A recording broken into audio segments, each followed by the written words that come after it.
been a difficult season, but that must be quite a sweet ending for you. Absolutely.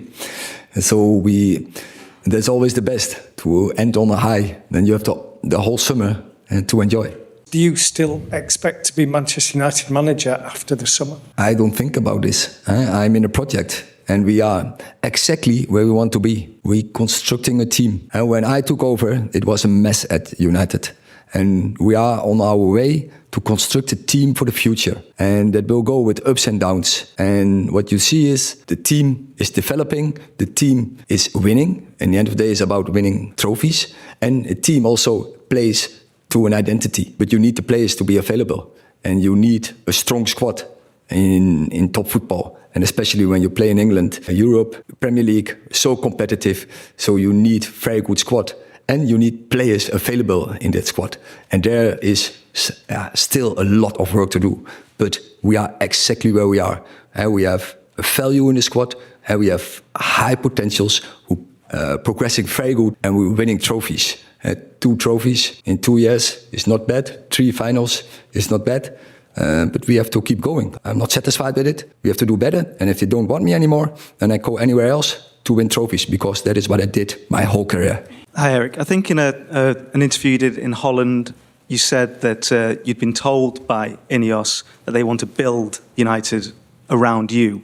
Can you confirm that that is actually what you said, that you've been told by INEOS that they do want you to be the manager? That is what they always tell me. By all ways, sorry to be specific, so this week you said that you'd already spoken to them before the end of the season. You didn't need another review. So when did they say that? Was that this week, or was this a long time ago? But how many times do I have to tell you this? Every time it's the same question. I just mean in terms of when they told you.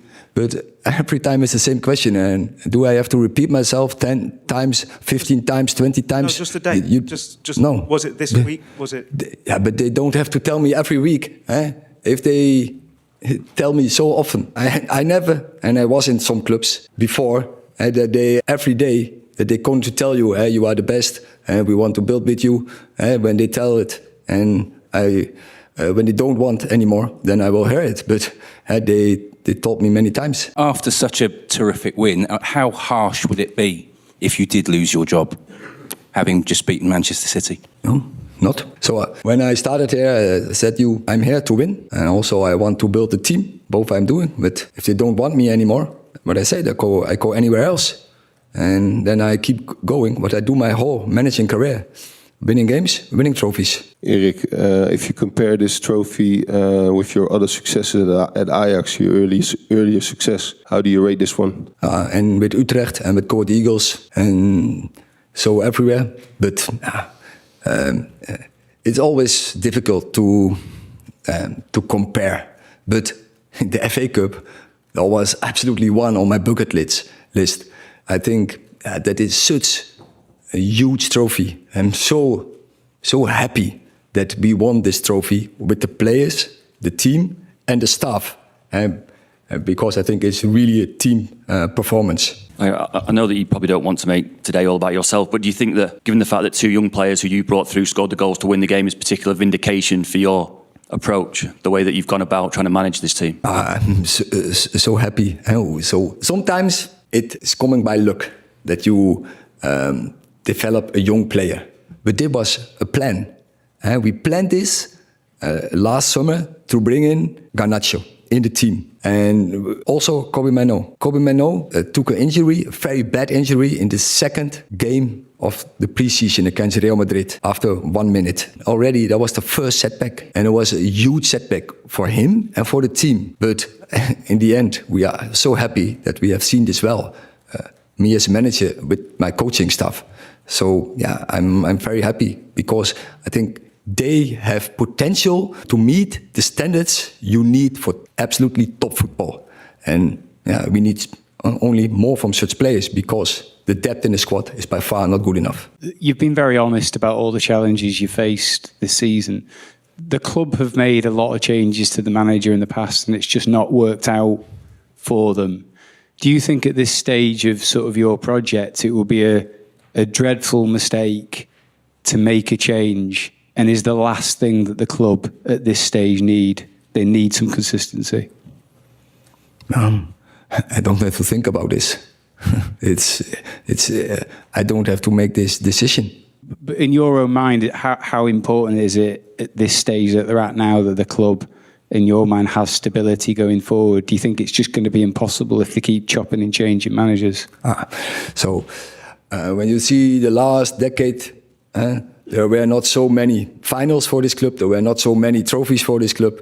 There were not so many young talents coming